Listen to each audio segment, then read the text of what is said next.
এখন প্রশ্ন হচ্ছে স্থানীয় কাউন্সিলরকে নিয়ে স্থানীয় বাসিন্দাদের এত অভিযোগ কেন, কি বলছেন তা শুনুন।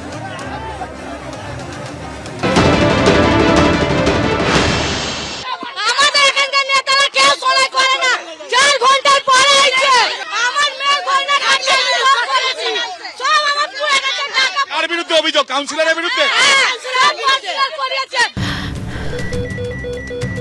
ক্যান্সারে নেই আর ভয়, NCRI এ হবে এর জয়। আপনাদের ভরসা নেতাজি সুভাষচন্দ্র বোস ক্যান্সার হসপিটাল। পাপুয়া কিছু করছি না, পাপুয়া কিছু করিনি। আমার জওয়ান মেয়ে একটা ছোট বাচ্চা, আমার মেয়ের গয়না কাটি गरीब को खून चूस के वो बड़ा बन रहा है, गरीब को मार के वो बड़ा बन रहा है, गरीब को बेच के वो बड़ा बन रहा है।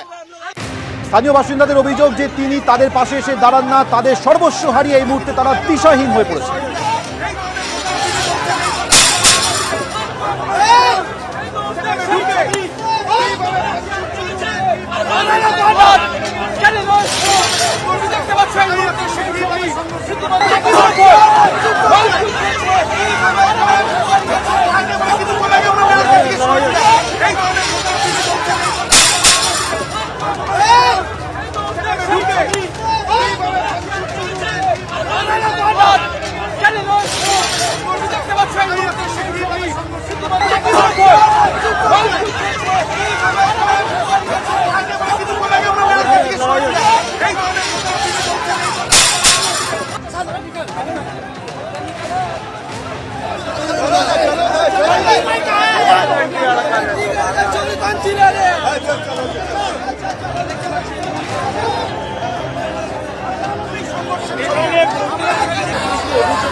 স্থানীয় বাসিন্দাদের কাউন্সিলরের বিরুদ্ধে অভিযোগটা ঠিক কি?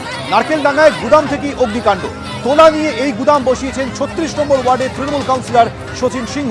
অভিযোগ করছেন স্থানীয়রা, যদিও এই অভিযোগ একেবারে খারিজ করে দিয়েছেন কাউন্সিলর। আমি ওনাকে বারবার বলেছিলাম কি এইদিকে কোনো গোডাউন দেবেন না, এদিকে রেসিডেন্টাল দিন, গোডাউনটা যোধায় রেসিডেন্টাল লোক থাকে না, গোডাউনটা ওদিকে দিয়ে দিন। যদি এদিকে গোডাউন থাকলে আগে কোনোদিন এখানে আগ লাগবে তো খুব ভয়ঙ্কর আগ লাগবে। সেটা হয়েছে কালকে রাতে একটা ঝুপড়ি আগ লেগেছে, পুরো গোডাউন পুরো ধুধুধুড় করে পুরো নাশ হয়ে গেছে। উনি গোডাউনটা করিয়েছেন আর মাসে 1000 টাকা 1200 টাকা সব গোডাউন থেকে নেই। শচীন সিং নেই, কাউন্সিলর নেই, আমি তো বলছি তুলা হার প্রতি মাসে 1000 700 1200 500 700 করেছে। हैदर नवाज और Pappu Khan they are born criminal. আমি ওদের ওই মিনারেল ওয়াটার বোরেবল মিনারেল যা করতো সেটা আমি কমপ্লেন করেছিলাম। তারপরে ক্যানেলের উপরে দুটো আনঅথরাইজ কনস্ট্রাকশন করেছে, আমি তখন কমপ্লেন করেছিলাম। সেই নিয়ে ওরা আমার উপরে ক্ষোভ প্রকাশ করছে। কালকে যখন আমাদের পুরো তৃণমূল কংগ্রেস বা লোকাল ছেলেরা ছিল, যে আগুন বোঝানোর কাজ করছিল, তার উপরে ওরা হামলা করেছে, আমাকে অভদ্রভাবে গালাগালি করেছে। আমি 1 বছর ধরে আমি বলে যাচ্ছি, পপ্পু খান হচ্ছে একজন মার্ডারের আসামি। সে তার একটা লাইফও রয়েছিল, উম্র ক্যাদের সজা হয়েছিল, সে ওখান দিয়ে বেল নিয়ে এসছে। থানাকেও কমপ্লেন করেছি, তো দে আর বর্ন ক্রিমিনাল, ওরা কিছু করতে পারে। আমার আসার পর, আমার কাউন্সিলর হওয়ার পর ওদের দুর্নীতি আমি অনেকটা বন্ধ করতে পেরেছি, তাই জন্য ওদের ক্ষোভ আমার উপরে রয়েছে।